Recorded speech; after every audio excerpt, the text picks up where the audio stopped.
like to welcome you to Boy Meets Wellness, a podcast that discusses the complexities, celebrations, and challenges of building a wellness ritual as a BOI, a person who is born obviously incredible. You are now listening to Boy Meets Wellness with poet, motivational speaker, and wellness lover, Evolve Benton. BOI, born obviously incredible, especially when you wear it pretty. Welcome to Boy Meets Wellness. I have been really looking forward to this interview because I want to tell you this, Ms. Jai, the work that you're doing to change and shift the world, the way that gender non-binary folks and trans folks are going to be taken care of is going to be we are planting seeds for the future. And I remember when these seeds weren't even seeds. We didn't have no seeds. We just had a little bit of dirt. So I think for the time we are in history, I'm really excited about this conversation. And I just want to show you so much love and respect, folks. You are listening to someone in the next 5 years who's going to be a legend in this work. So please listen clearly and please step up and, in fact, turn up your headphones if you haven't yet. So I hope that was a great introduction. Now I would love for you to just introduce yourself with, of course, your name and where are you from and where are you living now? Yeah. Well, first of all, thank you so much for speaking so highly of me. I'm a little verklempt right now. So my name is Miss Jai. I grew up in Tucson, Arizona, so in the Southwest, and spent most of my life there. Up until about a year and a half ago when I decided to move to the big city and have moved to Phoenix, Arizona. So not far from home, but far enough that it's giving me some new perspectives on life, which is what I've been looking for. Definitely. And just for folks who might be listening and not watching us on YouTube, what are your pronouns and what brings you joy? My pronouns are she, her, and he, him. So I use both masculine and feminine pronouns. I do identify as non-binary, as transgender, and as trans feminine leading. And what brings me joy is there's a couple of things. I lean into the joy that I feel from my chosen family, and spending time with my chosen family brings me a lot of joy. And then protecting my peace and doing things around my home to nest and feel comfortable in my space brings me a lot of joy. Yes, the comfortability. And we were just talking before we started recording, y'all, about this comfortable and amazing space that Ms. Jai has going on right now. So I love that you brought in chosen family because I think that that's so important, especially for the conversation we're going to have today. But you know who I am. I love to start off with wins and gratitude. So when you think about the people on your journey, if you had a gratitude list, who would be maybe the top 2 or 3 folks that you would shout out to give gratitude to in your life right now? That is a great question. Thank you for the opportunity to shout out some gratitudes. I think the first gratitude that I would need to shout out is to my mother. I experienced unconditional love from my mother from the moment that I was born. And through this journey, through finding myself, through finding my community, through finding my passions, I've always experienced this unconditional love and support from her in almost to the extent of being the most cheerleading individual that someone could ever ask for. And so the person sitting in front of you today is very much because of my mother's support and care and love. So that would be my first gratitude, or she would be my first gratitude. And then my second gratitude would be to my mentors, specifically my mentor, Zami Tinashe Hemingway, because I have learned a lot around how to show up in this work and also protect myself, because a lot of what we do and a lot of the ways that we build this work is through our own personal connection to it. And so it becomes very easy for our passion to turn into giving completely of ourselves. And without the coaching and support that I received from Zami very early in my career, I feel like I would have either have burned out by now or had gotten to a point of feeling like I couldn't make enough of a difference. So I learned moderation and protecting my peace. And so he would be my other gratitude. Yeah, so beautiful. And it's nothing like mentorship, especially when it comes to LGBT work, right? Like, I feel like, I don't, I'm not going to date you, but I'm going to date myself. I'm 36, right? And I've been doing this work since 2012, probably like in a professional way. And I remember when it wasn't even a job, like it was like social justice this, and then it would be on the side of your job, right? So I think that we have already always been phrased as a hobby or more volunteer work when it comes to LGBTQIA work, right? In general. And now it's almost become a career, which is very interesting. So tell us a little bit about, like, how did you get into the work? Where did you start this off? Yeah. So very similar to what you were just expressing, of sort of starting in one field and then other duties as assigned became all of the social justice, all of the trans affirming care fell under this passion. Yeah, fell under this like extra duty as assigned. So I got started through public health and through HIV prevention and care. When I was 14, my aunt got me involved with our local AIDS walk and AIDS service organization called the Southern Arizona AIDS Foundation. And I started doing volunteer work with that organization, and then very quickly became, I'll say, kind of entranced by the idea of public health. I loved facilitating. I loved talking about sexual health. I loved talking about the ways our communities could come together to support and care for one another. And a lot of what I was seeing for the first time was queer people doing work to elevate each other's lives, when up until that point as a teenager, I had only heard about queer people from the perspective of victim, or from the perspective of, well, really victim. That was pretty much everything that was available at the time in media around queer people, especially trans people, was the narrative of the victim. And so this was the first time that I saw people thriving in my community, and I wanted to be a part of it.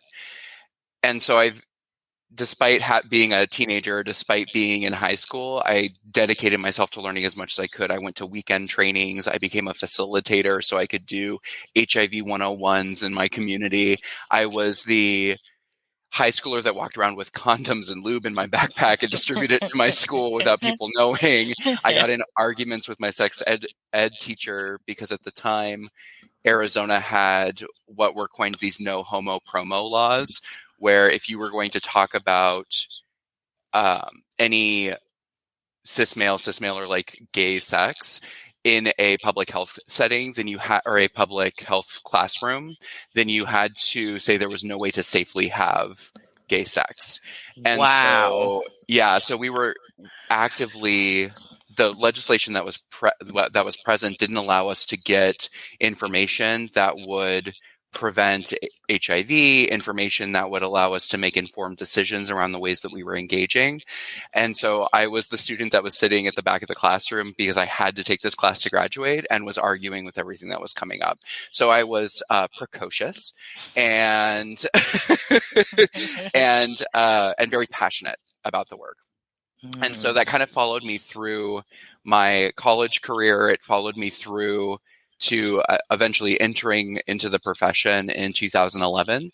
So that's when I started doing public health work with the same organization that provided me all these volunteer opportunities as well. And the majority of that time was dedicated towards LGBTQ youth sexual health education, suicide prevention, and substance abuse prevention. And what ended up happening as a result of that was that we had a lot of trans and non-binary and gender diverse youth that we were working with who had no services available to them. And so I became almost this de facto trans health educator, because there was no information that was present in the schools that I was going to. There was no information present in the communities that I was working with.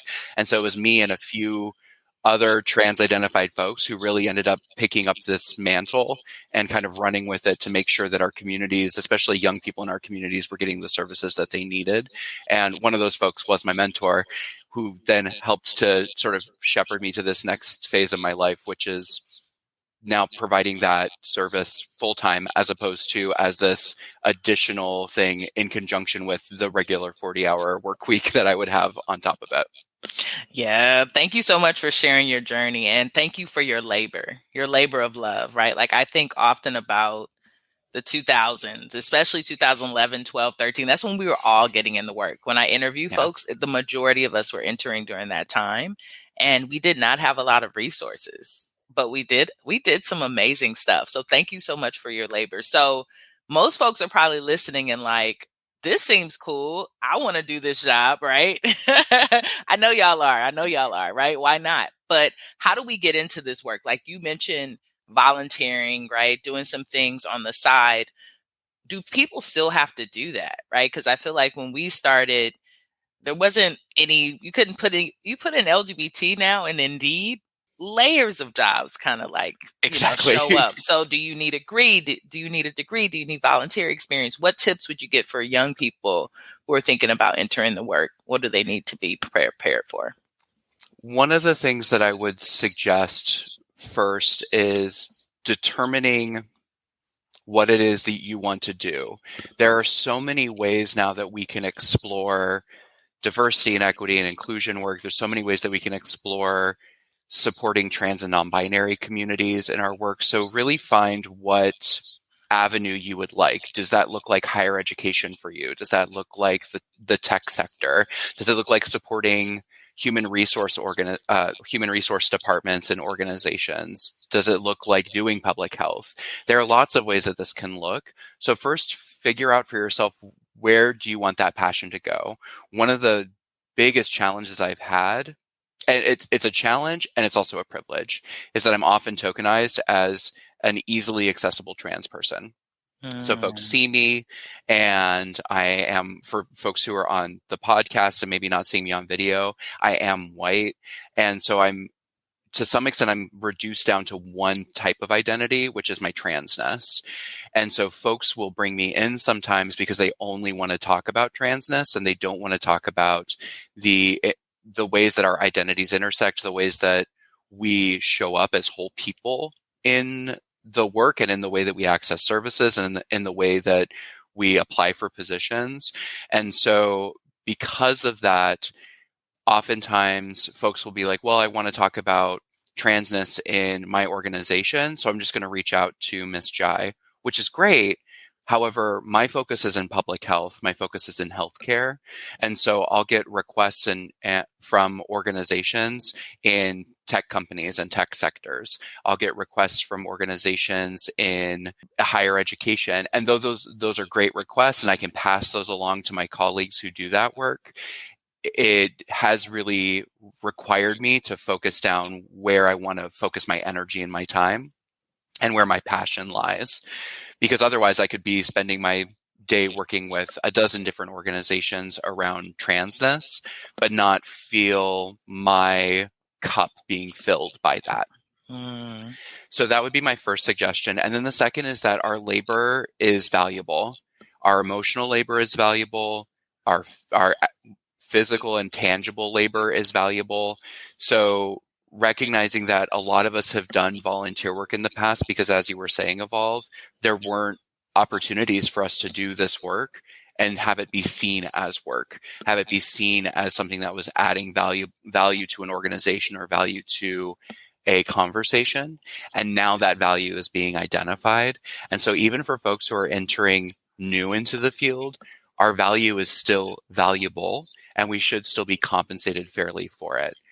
And something that I've been really trying to internalize for myself in doing speaking for profit and doing speaking around transness with the organizations that I'm working for, or working with rather, is that I need to provide an equitable price for myself, for my time and my energy, both the hours that it's going to take for me to develop a product that they're looking for and that is going to meet their needs, but also the hours that it's going to take me to debrief and decompress from having to pull from this emotional well and prepare myself and steel myself for the inevitability of people coming to me and saying, well, why is this important? Why should I care about trans people in the work that I do? Because they're going to say that to my face, and I need to be able to be prepared to respond in a compassionate way when that can be very difficult if I haven't done the emotional work ahead of time to prepare myself for it. And so I need to provide an equitable price for what my work is, and remember that if I go in and I undercut myself, or if I go in and I say, well, I'll just do this for free, or I'll volunteer my time, then I'm not only undercutting myself and taking from pouring from my own cup, I'm also taking from other people's cups and other community members who are doing this work and are making a living by this work. And the folks that I'm taking from are generally the folks who are going to be more marginalized within my community and are trying to share their voice. So in essence, I'm silencing those folks as well. So in advocating for our time and our energy to be compensated fairly, and advocating for our time and our energy of having this value, I'm also advocating for other people in my community whose voices are decentralized to have their voices valued and to have their time and energy valued. Yes, you better tell them, Miss Jai. Y'all better collect these bags, y'all. Like, this is the time is now. Yeah. You've already volunteered, boo. I'm guaranteed if you're interested in the work, you probably already have done the volunteer work and you already have the expertise. And I think what we're doing, right, Ms. Jai, you and I, as being somewhat of the elders in the space, we're getting there. We're creating a pipeline, right, that is going to be nourished, that people are going to respect as far as like how much they're supposed to pay us. So really what you're speaking to, right, is how do we impact everyone by making sure that we know the rates, right? So that other people pass them along and we keep that consistent, right? Because when someone drops down low, then they expect everyone to. And I often know when I get opportunities and they come to me and I give them a budget and they're like, we can't do that. That they got somebody in their back pocket that's willing to do it for a couple of $100, y'all. And that's just not enough for our emotional labor. That's not enough for our financial labor. That's not enough for anything.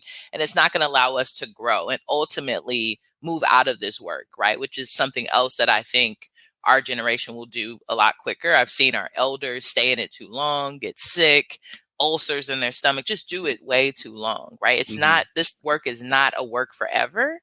This work is a work for a moment. And then when you move out, right, being able to pass the tools to other folks. I really appreciate all the tips that you've given.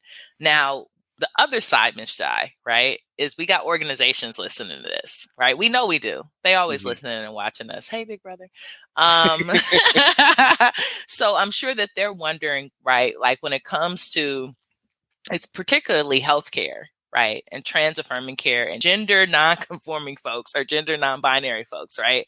What do we want to make sure that we're doing in the foundation of that work, right? Because a lot of times when I go into spaces, to me, it's really connected to performative activism, right? And not a lot of solution or prevention-based stuff. So I know that you can probably do us a training for the next 2 hours, but if you can give maybe 2 or 3 things that organizations should be thinking about at the foundation, even before they reach out to a consultant like yourself. Yeah, thank you. That's one, yes, absolutely. We could talk for 2 hours just around what an organization can do. When we think about what is at the core of why you are coming to a consultant, why you're coming to a space to try and get assistance on supporting trans and non-binary people in your organization, the first thing I ask organizations to do is reflect on how are you currently serving trans and non-binary people, and how are you supporting your colleagues and employees who are trans and non-binary? Because that gives me a good understanding of what is currently taking place, and if organizations are even aware that trans and non-binary people are present at every level of the structure. Because in a lot of ways, we are. And if we aren't reflected in your staff and we aren't reflected in your organizational structure, then those are some pressure points that you need to start addressing before you start doing more outreach and inviting trans people into services, because likely there already is this discomfort from our community in accessing services with you. So that would be the first thing that I suggest. And then some of the basics are, what does it look like when we're trying to engage trans people? Are we trying to engage in this transactional way of we're trying to meet numbers for a grant? Are we trying to say we provide a gender diverse clinic and we're trying to show our funders why it's important for us to keep funding it? So we have to show them the metrics and the numbers of people who are served. That can be necessary in healthcare, but it doesn't get to what our ultimate goal is, which is creating health and wellness for trans and non-binary people and helping gender diverse communities meet their maximum health potential. And if we're trying to meet our maximum health potential, then we need to be more than just a number on a page. Organizations need to come to our community and show us that they're invested in our health and wellness, that it's not just you want us to come to your clinic because you want to be able to show that you serve trans and non-binary people. It's that the organization is coming to our communities, they're coming to our events, they're coming to the spaces where we live, where we work, and where we play in order to meet with us and understand us as people and as communities and what needs we have for our health, and not just what you believe our needs are. So before reaching out to a consultant, before reaching out to someone who can come in and do a training with your staff, I would ask you as an organization to look at where are you currently intersecting with trans people. And if it's only within the brick and mortar of your organization, then you have more work you need to do to actually show up and be present for trans and non-binary people in your community. Y'all, trust me, we do this work. We're just old, just a little old. And it's an early Saturday morning, to be transparent. I also am a fast talker, and so I'm trying really hard to be mindful of my pace, which means then I'll trip all over myself. Yep. But if you're only providing services in the brick and mortar of your organization for trans and non-binary people, then you need to be doing more to show up and be present in our communities for the purposes of just learning more about our community, not for the purposes of bringing people to your organization. We really can't be pandered to, is what it comes down to. I think about pride events where we have big corporations show up and be present in our pride parades and hand out Mardi Gras beads. And then the moment the July is over, it's clear that it was just to save face. It was just to try and get our business. And that feels really icky. And it shows us that you don't care about us as people. You care about us as to what we can do for your organization. And so we can't pander to the trans and non-binary community and expect that to be sustainable for engagement. Peace, family. I want to give you a gift. The Guided Meditation for Wealth is an opportunity for you to start building wealth and growing your income and having a better relationship with money. When I put this meditation together, I was struggling. I was really sitting in some scarcity. And to be honest with you, that still happens to me to this day. This meditation gives you an opportunity to practice and break through that every day. It also gives you an opportunity to move past some of the negative thoughts that you might have around abundance and money. So I'm going to leave the link to this in the show notes or in the description if you're watching this on YouTube, so that you can get into the Guided Meditation for Wealth for free. I want you to listen to this at least twice a day and give yourself an opportunity to build a better relationship with money. I hope y'all writing down these notes. And if you did not, rewind and write them down again, right? Because the last 10 years, when we think about the work, this has been about influx. Mm-hmm. More diversity, more people, more, but you cannot keep them. And I'm talking to most of you organizations, you're unable to keep them and retain them, right? So these tips are a little bit 2.0. They're more action oriented. And it's important that we write them down, we take them seriously. And when we figure out some funding, we call Ms. Jai and ask Ms. Jai. And that's where I want to pivot a little bit to talk about your segment that you're doing. Is it on a weekly basis, on a monthly basis? Tell us a little bit about Ask Ms. Jai. Yeah. So I really am trying to cultivate two audiences with Ask Ms. Jai. So the first audience is healthcare providers, and I mean healthcare generally. So I mean folks who are working in mental health. I mean folks who are working in medical settings, folks who are working in social work. So the intersections of health services and our community. So I'm working to cultivate that audience. And then I'm also working to cultivate an audience of trans and non-binary people around sexual liberation. So Ask Miss Jai kind of is the crux of both of those. And once a week, I host an Ask Miss Jai live, which is hosted on my Instagram, my LinkedIn, and my Facebook, so that I can answer questions from community members, answer questions from health providers on how to better support trans and non-binary people, folks who are in our services, folks who are in our families, folks who are our colleagues, how we can better support and create safe environments for trans and non-binary people to show up and to get their needs met in these health settings.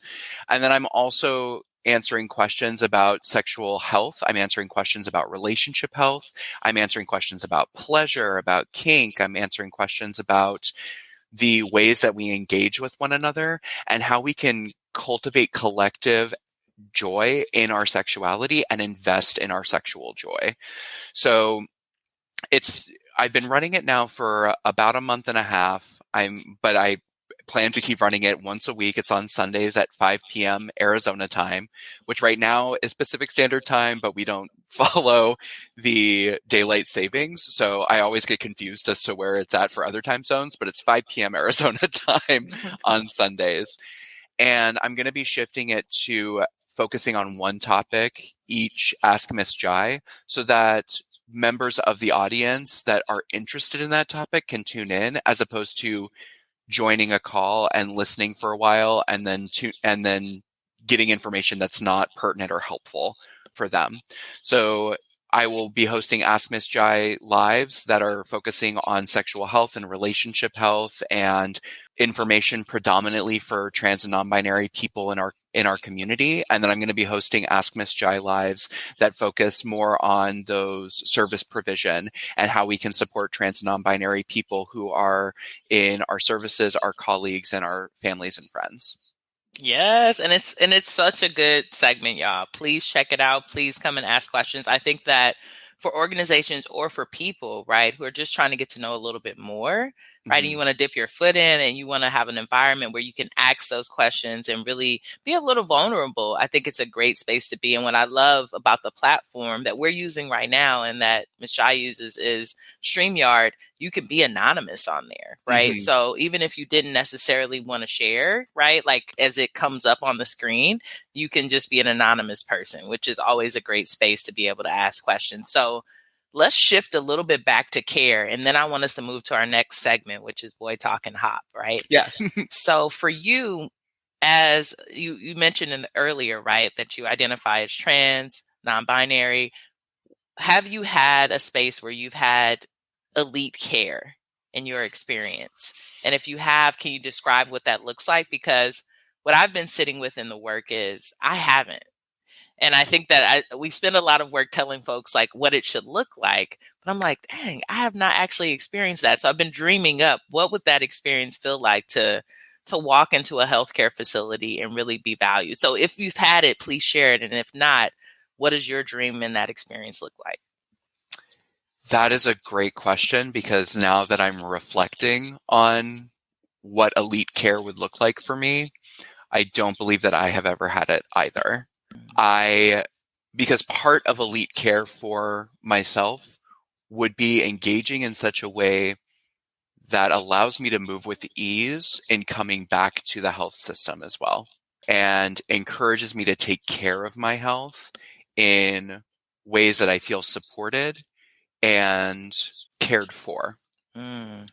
So I would say probably the closest I ever had was when I was living in Tucson. I was seeing a physician's assistant as my primary care physician, and I had received her name from other trans community members as a trans affirming provider.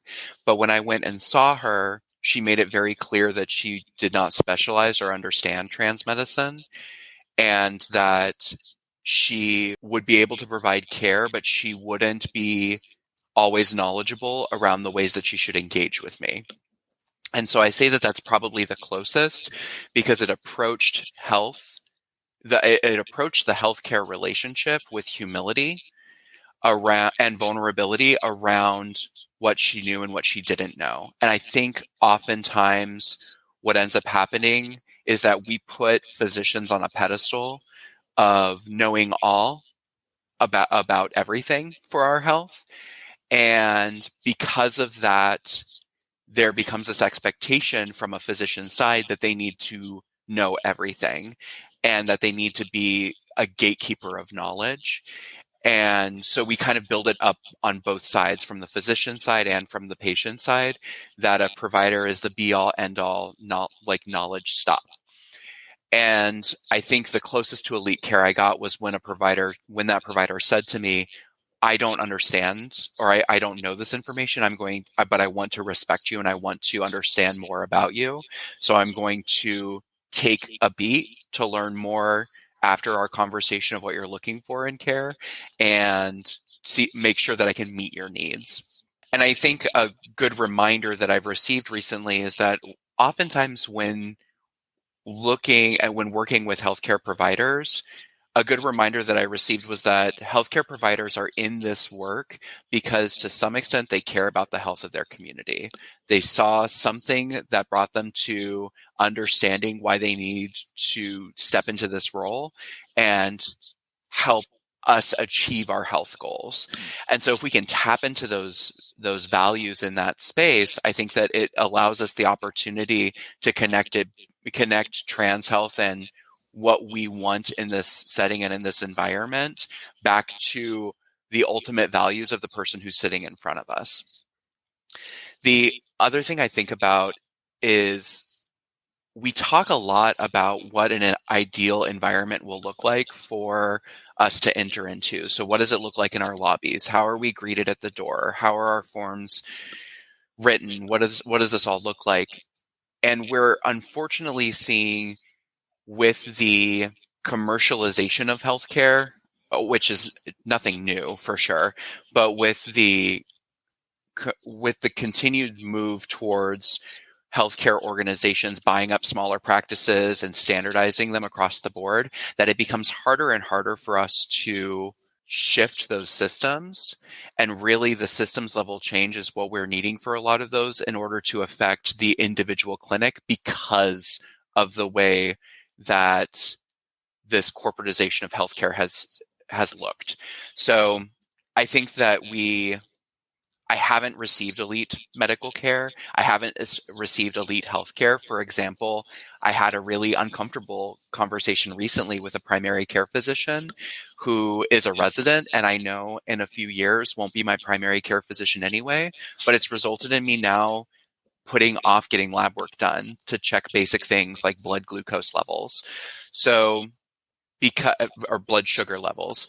So for folks who are saying, well, I go to my physician and I'm just not receiving really quality or great care, it's unfortunate to say, but I think that that's kind of what we're experiencing still across the board, because a lot of folks are still looking at trans healthcare as either something that you have to be specialized in order to do well, which a lot of what I would call trans healthcare includes just general healthcare.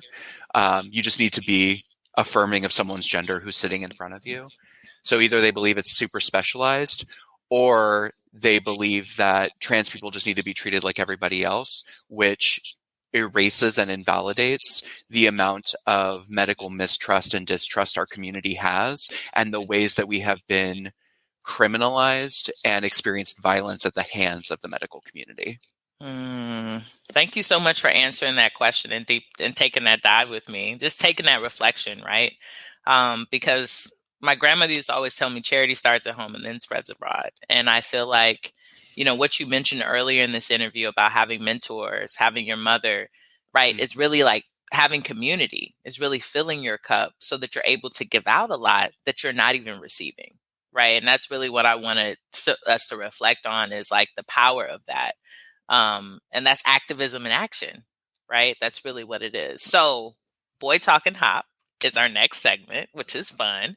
It's a game, and I love games. Just for folks who are listening, if you ever, for my fans, as they say, because they say there's fans of the show, which I love. If you ever want to enlighten my day, you can send me a game, like any type of board game. I will get into it. I love to play. Some of my favorites are Uno, Phase 10. I have Crenshaw Monopoly, which is Monopoly, but the hood version, which is another favorite. And I love video games. But for today, we are doing Boy Talk and Hop. And this is more of a game for you, Miss Jai. We're going to give you a few segments, right? Like a few statements, and you're just going to fill in the blank on the back end.